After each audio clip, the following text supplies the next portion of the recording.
Hi everyone, welcome back. As requested, I'm doing a seafood gumbo recipe.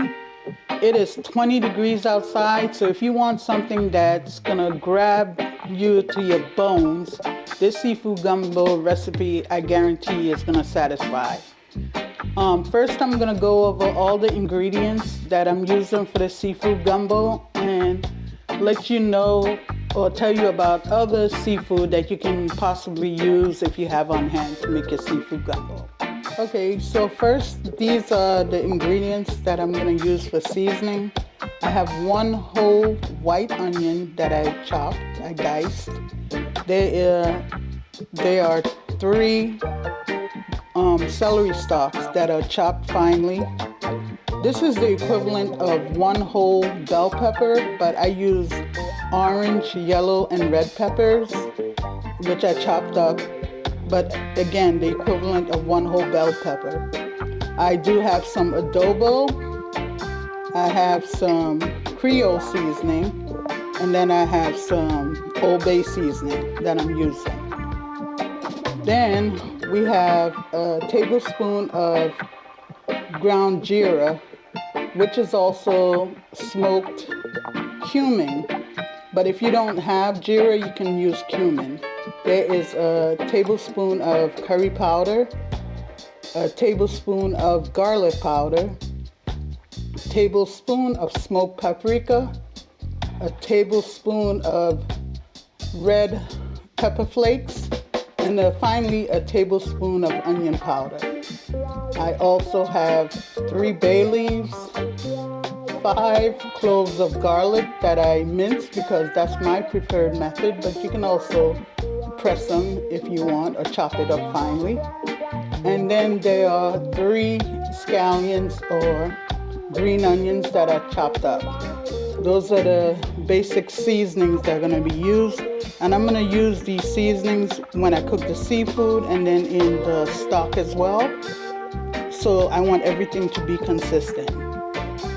Then I have 2 cups of vegetable oil and 2 cups of flour. That's going to make our roux.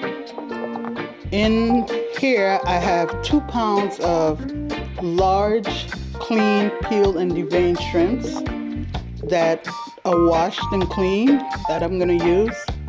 I have 1 pound of Bay Scallops. Now I'm going to use 2 different types of scallops, which again you can use if you have oysters or mussels or any type of seafood that you may have, but this is what I actually have. And then I'm going to use 1 pound of Wild Sea Scallops. Those are the large ones. I'm also going to use in this recipe. This is 3 cups of fresh cut okra. But if you have frozen okra, you can also use that. I have some king crab legs that are already pre-cooked. Those are going to put in the seafood gumbo as well. Again, you can use lump crab meat or even claw crab meat if that's what you have on hand. I have 48 ounces of chicken broth that I'm going to use. And then this is a 28-ounce can of petite diced tomatoes that I'm also going to use for my gumbo. So basically the next thing I'm going to do is cook my seafood because I pre-cooked the seafood and set it aside. And then I'm going to add it to the end when the whole gumbo is combined. So I'll see you back. Okay, first I'm going to start off cooking my Wild Sea Scallops. I'm going to add a little bit of olive oil to the pan. Now we want to make sure that this pan is nice and hot so that it can sear on all sides. I'm going to get my brush so I can brush my pan to make sure that it's nice and covered. The oil is covered evenly. Okay. All right. So for the seafood, the sea scallops, like I said, you want to make sure that the oil is nice and hot. And this is because you want it to have a really nice sear. we don't want to overcrowd the pan. So we're going to place them down, and then I'm going to season them slightly with a little Old Bay and some garlic powder and black pepper, fresh black pepper. I'll be back once the scallops are done.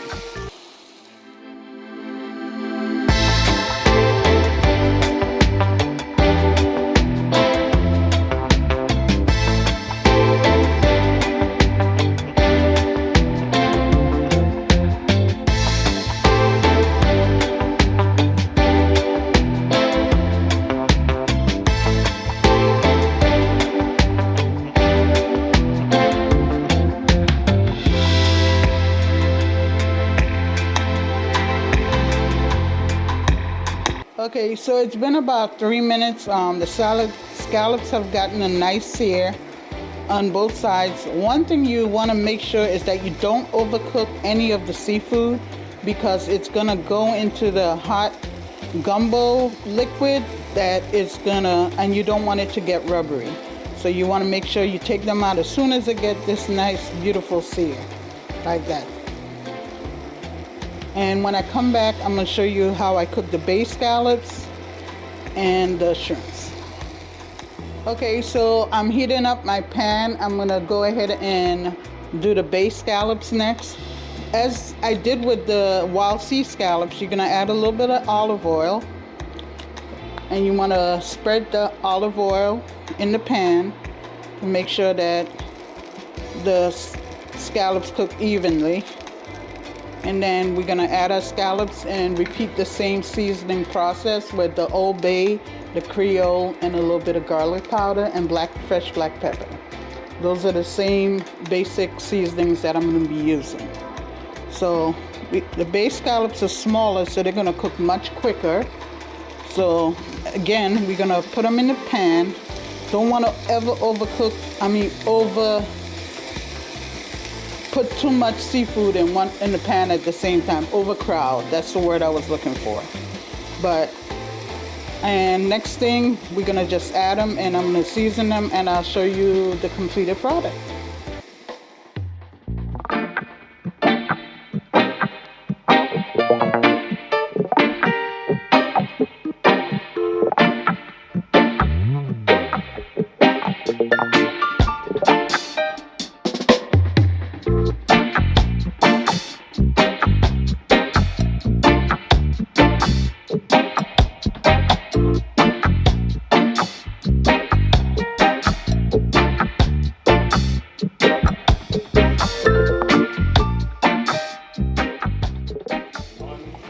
Okay, so the bay scallops, again, like the wild sea scallops, they don't take very long to cook, but they're not gonna have that sear because they hold way too much water.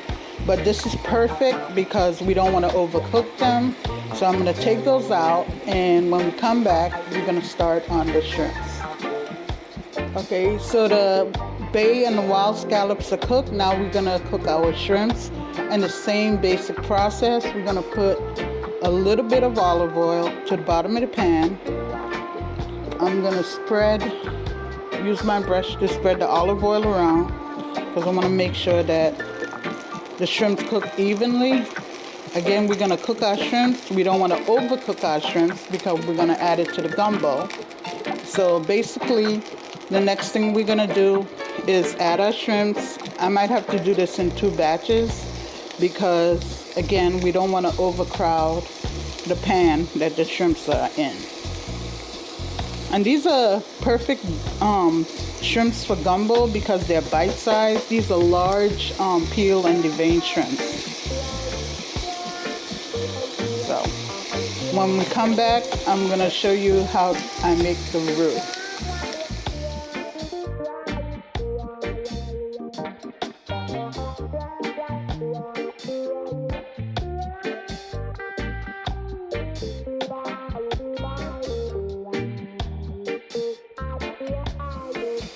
Okay, welcome back. This is the final batch of the shrimps that have been cooking for about 5 to 7 minutes. We have to do 3 different batches because we don't want to overcrowd the pan.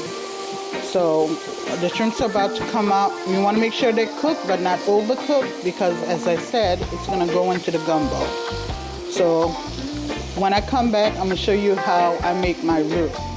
Okay, now this step you got to be extremely careful with. We are making our roux. First, we're going to go in with 2 cups of vegetable oil, and we're going to wait till that get heated up, and then I'm going to add the exact same 2 cups of all-purpose flour. It's going to go into the roux. Now, I like a deep, flavorful, dark, robust roux. You can make the roux light or blondish color. You can do a medium, which is like a medium brown tone. But the dark tone is very dark, but I love it because it gives a robust flavor to your gumbo. So this is a very key, important step. It takes about 15 minutes. You want to make sure that you don't stop stirring because it can burn, and if it burns, you're going to have to start all over again. It takes a lot of patience, but you want to make sure this is the very most important key part for your gumbo. So as this oil gets hot, I'm going to add my flour, and I'm going to keep stirring this flour until it gets to the color that I'm looking for.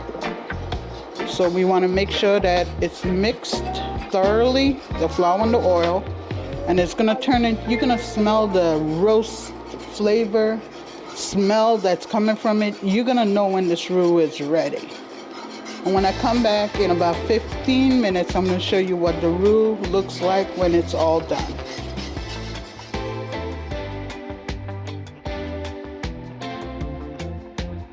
Okay, so this is exactly the color that I'm looking for. This roux has been cooking for approximately 15 minutes. I'm gonna transfer it to a bigger pot because I have a lot of stuff I want to put into the pot. When I come back, I'll show you how that's done. All right, so I transferred the roux into the bigger pot that I'm gonna finish up with the gumbo. And this roux is still very hot. So to it, I'm gonna add the whole white onion,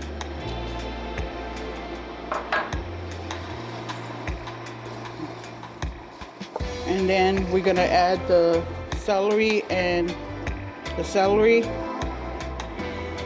the bell peppers, and we're gonna cook those for a little bit. Make sure they're nice and cooked. You see, I'm gonna saute them for a little bit. And I want to make sure that they're nice and tender before I add any of the other liquids and stuff in, any of the other seasonings. So this is going to cook for a few minutes, and when I come back, I'm going to add the rest of the ingredients.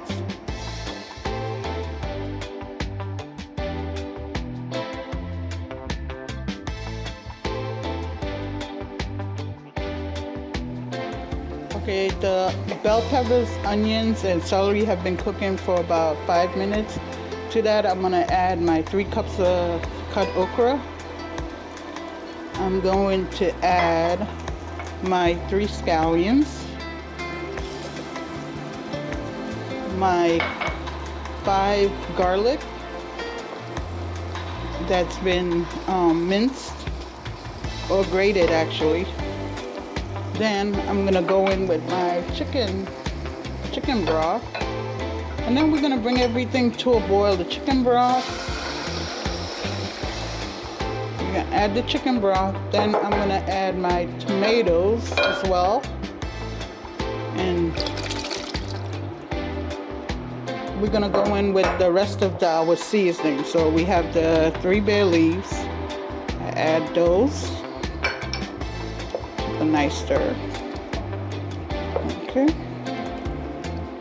Oh my God, I wish you can just smell that roux. It's the beautiful, nice, deep brown color, and it smells so delicious. We're gonna go in with the teaspoon of Gera, teaspoon of garlic powder, teaspoon of red pepper flakes, teaspoon of smoked paprika, and garlic powder and curry powder. We're gonna add all of those in there. Also, we will add some of my Cajun seasoning. I'm gonna add my seafood seasonings, and which is about a couple of teaspoons each, and then a couple of teaspoons of adobo. Then I'm gonna bring it to a boil. I'm gonna taste it to see if I need to adjust any of the flavors, and then we will add our seafood.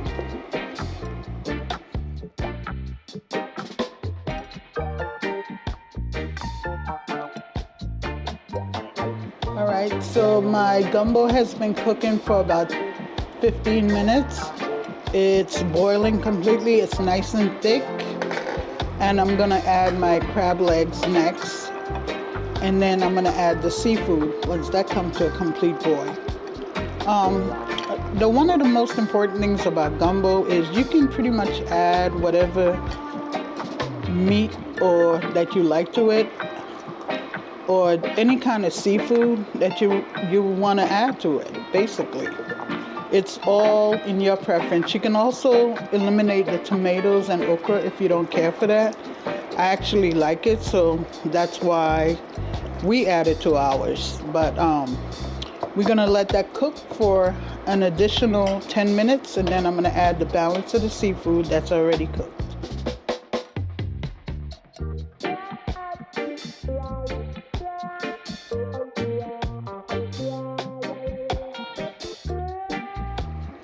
All right, so it's been about 10 minutes. The gumbo, the crab is cooked. The gumbo is nice and thick. That's what we're looking for. And now I'm gonna add the rest of my seafood and let it cook for about 5 more minutes. Pretty much my gumbo is done. Next thing, we're gonna add the seafood, then come back and plate it in 5 minutes. Okay? And if you have any suggestions or any other videos that you would like me to make, please don't forget to leave a comment. Thank you. All right, and here we have it. This is completed seafood gumbo. We're gonna go in with a taste test. I'm actually gonna take one of the wild scallops. Oh my God, it's so tender and so nice. The gumbo is nice and thick. We're gonna eat one of the shrimps with a little bit of rice.